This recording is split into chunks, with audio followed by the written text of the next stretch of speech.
5 mistakes. That is all it takes. 5 small, everyday habits with your eye makeup, done the exact same way for years, that are quietly adding 10 years to your face every single morning before you even leave the house. Not your skin, not your bone structure, not anything you cannot change. 5 specific habits sitting inside your makeup bag right now, and by the end of this video, you will know precisely which ones are working against you and exactly what to do instead. Look closely at your eyes in the mirror for a moment. Not a quick glance while you brush your teeth.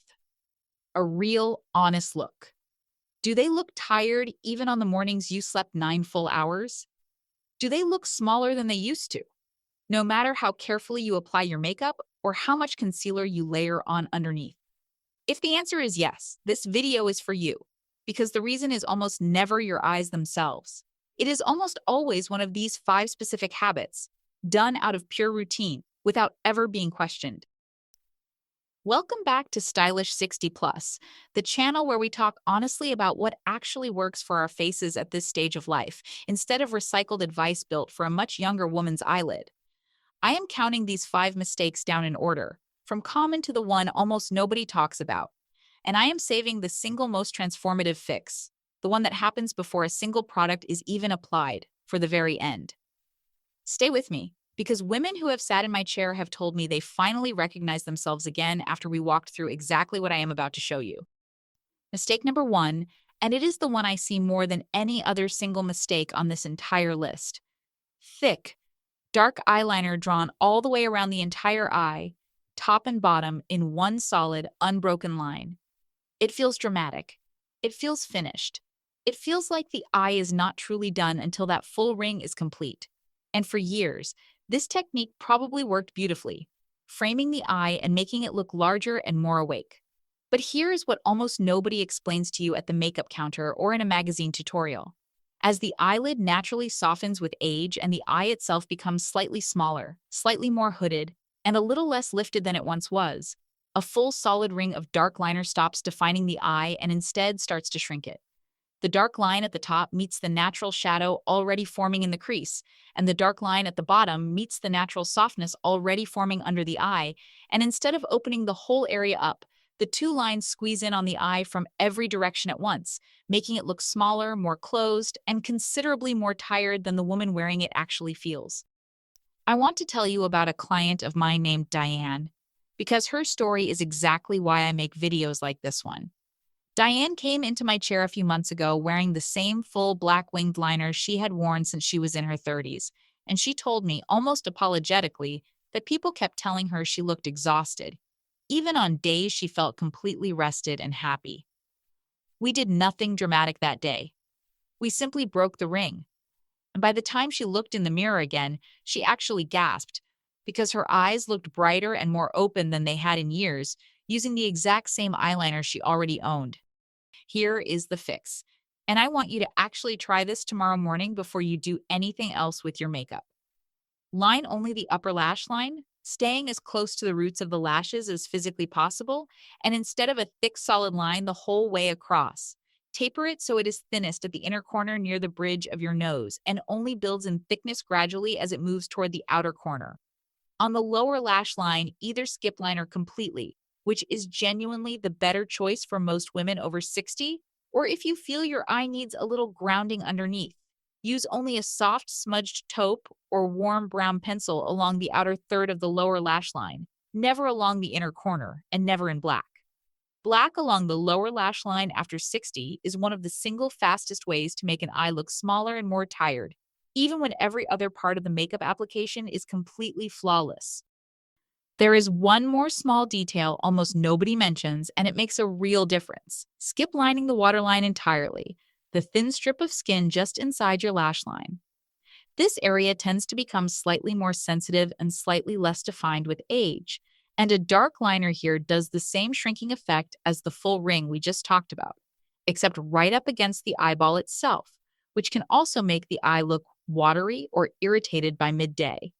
If you want a touch of brightness here instead, a soft nude or light pink pencil along the inner waterline can actually make the white of the eye look brighter and the whole eye look considerably more awake, which is the exact opposite effect of the dark liner it replaces. I also want to mention the actual tool you reach for because it matters more than most women think. A very soft, slightly blunted pencil or a fine felt tip liner glides far more gently across softened, thinner eyelid skin than a stiff liquid liner with a sharp, precise tip. Liquid liner can be beautiful, but it demands a completely steady hand and skin that holds a crisp line without smudging or settling into fine lines within the hour, which becomes harder to guarantee as the skin around the eye naturally changes. A soft pencil, warmed slightly between your fingers before application, gives you far more forgiveness and a softer, more flattering result with almost no extra effort. This one change alone, breaking the full ring, softening the lower lash line, and skipping the dark waterline liner, opens the entire eye area in a way that reads as instantly more awake, more youthful, and more approachable, without changing a single other product in your routine. But mistake number two happens in a spot on your eyelid you genuinely cannot see well without leaning very close to a mirror, which is exactly why almost nobody catches it themselves. Mistake TOO, ISIDO placement. Mistake number two is the one almost nobody notices they are making, because it happens in a spot you genuinely cannot see well on yourself without leaning very close to the mirror and pulling your eyelid taut with your fingers, which most of us never actually do in our normal morning routine. Sweeping dark matte eyeshadow deep into the crease and blending it heavily upward. The exact technique that created beautiful sculpted definition when you were 40 now quietly works against you after 60. Here is why. As the eyelid naturally softens and the crease itself shifts slightly lower or becomes partially hidden when the eyes are fully open, that same dark matte shadow no longer sits in the crease the way it once did. It sits on top of the small fold of skin that has developed with age, and instead of reading as sculpted definition, it reads as a shadow of hooding, making the eye look heavier, sleepier, and more closed even when the rest of the makeup application is completely flawless. I have seen this happen to women who spent 20 minutes perfecting a beautiful smoky eye, only to have it read as tired rather than glamorous the moment they stepped into daylight, and it was never about their skill with a brush. It was about where that darkest shade landed on a lid shape that had quietly changed. The fix is shifting your darkest shade slightly higher and considerably softer, and introducing a light, warm shimmer directly onto the center of the lid and just underneath the brow bone instead. Here is the actual science behind why this works so well. Shimmer and light-reflecting tones bounce light forward toward the viewer, which visually lifts the eyelid and makes it appear to come toward you, while matte, dark tones absorb light and visually recede backward.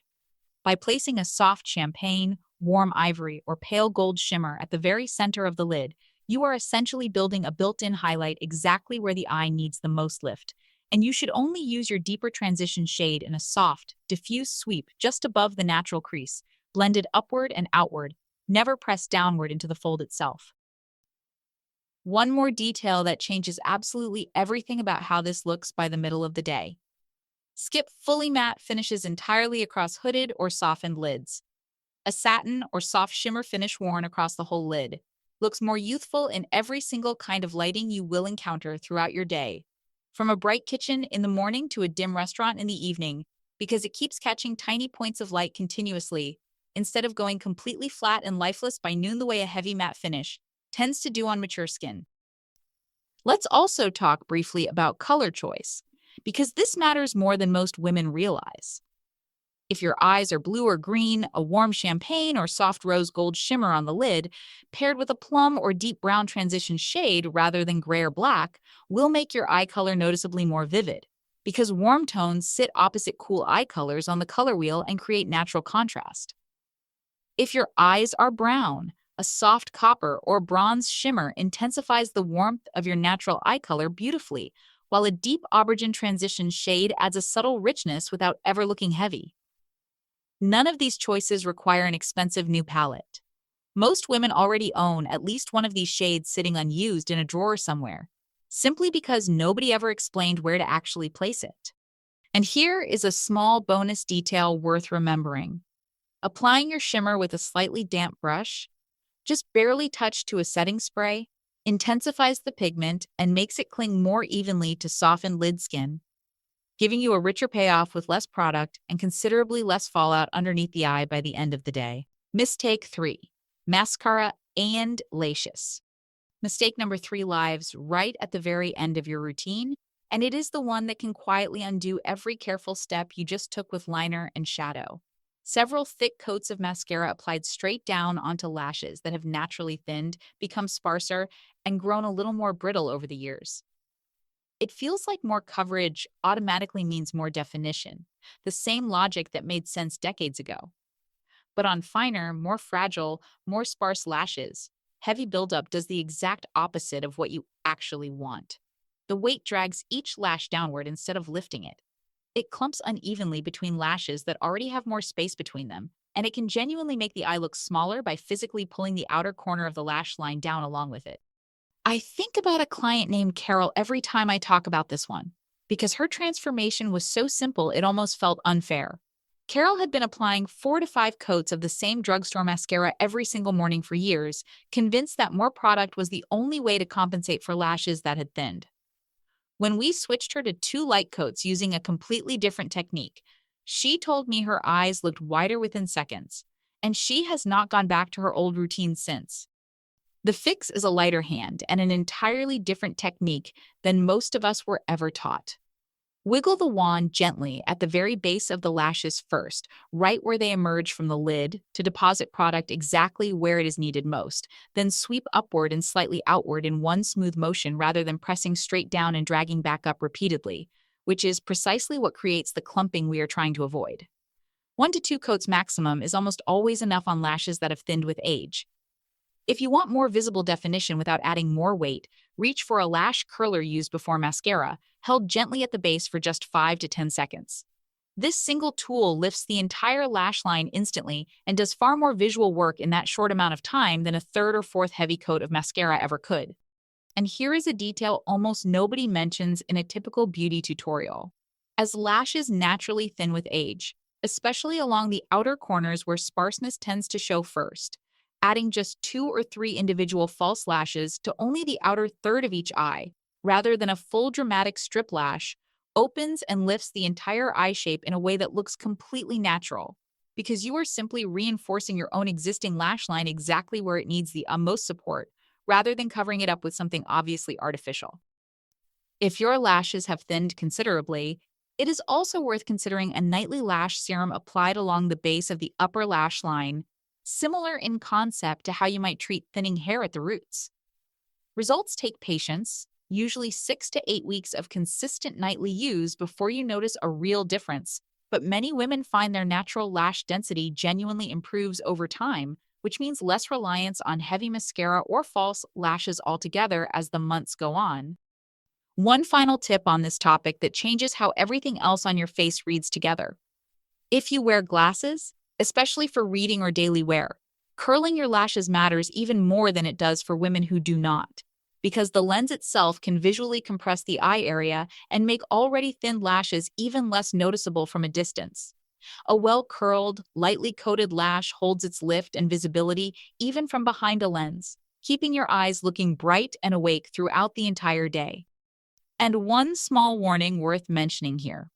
Waterproof mascara, while tempting for its staying power, tends to dry lashes out over repeated use and often requires harsher rubbing to remove, which only accelerates the thinning we are trying to work around in the first place. A gentler, lengthening formula removed nightly with a proper oil-based cleanser protects the lashes you already have while you work on strengthening them further. Mistake 4. Eyebrow shape and colort. Mistake number 4 sits just above the eye itself, and it changes the entire framing of your whole face far more than most women ever realize while they are doing it. A brow drawn in one harsh, uniformly dark, perfectly straight line from end to end. This was a genuinely popular look for years, and on certain faces it can still look striking, but on a face where the natural brow has thinned, lightened, or become patchier with age, a solid, overly dark, flat line reads as artificial rather than defined, and it creates a hard horizontal shape that fights directly against the gentle arch a mature face actually needs for real balance and lift. Here is why this matters so much more than people expect. Your eyebrows function as the frame around your entire eye area, the same way the frame around a painting shapes how you perceive everything inside it. A brow that is too dark, too flat, or too heavily drawn pulls attention downward and creates a shadow effect over the eye beneath it, undoing much of the lifting work we just talked about with your eyeshadow and mascara. A brow that is softly shaped, appropriately colored, and gently arched does the opposite. It lifts the entire eye area beneath it and creates the illusion of more space and more openness across the whole upper face. The fix is a soft, feathered brow that is 1 to 2 shades lighter than you probably think you need, applied with short, hair-like strokes rather than one solid block of color, and shaped with a gentle, natural arch rather than a flat, straight line. Here's why the shade specifically matters so much. As we age, our natural hair color, including the hair in our eyebrows, typically lightens, grays, or softens in tone. A brow pencil in the same deep, rich brown you reached for in your 30s now sits, considerably darker than your current natural coloring, creating a stark, unnatural contrast the very moment anyone looks closely, even in a casual conversation. Matching your brow color to a shade slightly lighter than your natural hair color, using tiny, individual hair-like strokes concentrated more heavily near the front of the brow and tapering to almost nothing by the very tail end, gives you real definition without ever looking drawn on or artificial. The arch itself matters every bit as much as the color. A soft, slightly lifted arch positioned about 2/3 of the way along the length of the brow, rather than a flat, straight line running the entire length, instantly lifts the whole eye area beneath it, working almost like a very subtle, completely natural brow lift without a single needle, filler, or procedure involved. I want to mention one more option that many women over 60 have never considered simply because nobody ever brought it up to them. Brow lamination, a gentle professional treatment that brushes and sets brow hairs upward and into place for several weeks at a time. For thinner or more unruly brows, this single treatment can make brows appear noticeably fuller and better shaped every single day, without any daily pencil work at all beyond a very light fill in any sparse areas. It typically lasts around 6 weeks and is considerably gentler than more invasive treatments, making it an easy, low commitment option worth asking about at your next salon visit. And finally, a small detail on tools rather than technique. If you are still using a thick blunt pencil to fill in your brows, consider switching to a fine tip pencil or a tiny angled brush paired with a brow powder instead. The thinness of the tip is what actually allows those short hair-like strokes we talked about, and a thick blunt pencil almost always defaults back into the same solid block of color we are specifically trying to move away from, no matter how careful you try to be with it. One last thought on this particular mistake, because it comes up in my chair constantly.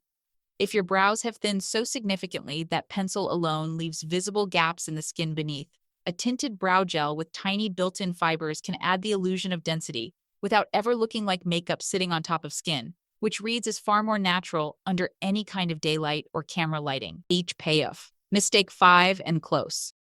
We have covered 4 mistakes so far: the ring of dark liner, the deep matte crease, the heavy mascara, and the harsh flat brow. Mistake number 5 is the one I promised you at the very beginning of this video, and it is different from every mistake we have already discussed because it happens before you apply a single product. Skipping the right base entirely, using the same heavy, dry concealer under the eyes and directly on the lid that you have relied on for years, without ever adjusting the technique for how skin texture genuinely changes over time. Here is the backwards reveal that surprises almost every woman the first time she hears it. More concealer does not mean more coverage as skin ages, and in most cases it means considerably less. As the skin underneath the eyes and across the eyelid naturally becomes thinner and slightly more textured with age, a thick, dry concealer applied heavily does not smooth anything at all. It sinks directly into every fine line within an hour of application and makes those lines look noticeably deeper and more visible than if you had used a much thinner layer in the first place, or skipped heavy coverage entirely in favor of a lighter, more hydrating approach. The exact same principle applies to the eyelid itself. Skipping a light, hydrating eye primer, and applying eyeshadow directly onto bare, slightly dry skin causes that shadow to crease and settle into the natural fold within just a few hours, no matter how carefully and beautifully it was blended that morning. I think of a client named Ruth whenever I explain this one, because she had spent years convinced that a heavier hand with concealer was simply part of getting older, an unavoidable trade-off she had quietly accepted. When we switched her to a thin, buildable layer with proper hydration underneath, she told me her under eye area looked smoother by the middle of the day than it had in years, using considerably less product than she had ever applied before. The fix is genuinely the simplest one on this entire list, and it is exactly why I saved it for last.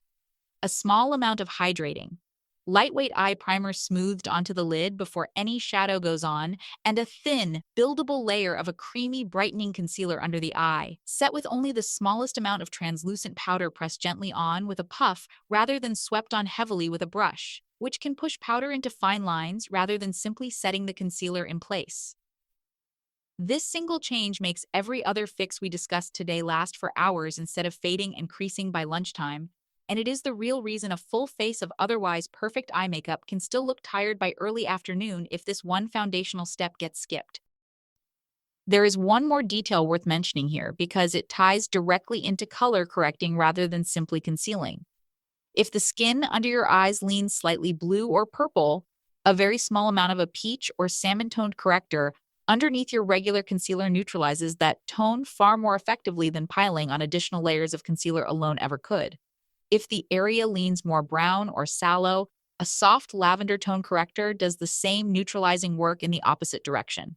Applied in the thinnest possible layer, blended gently with a fingertip rather than a brush, which uses your own body heat to melt the product seamlessly into the skin. This single step can eliminate the need for heavy concealer altogether. If I had to recommend just one habit to change out of everything we covered today, it would be this one, because it is the foundation every other fix on this list actually depends on.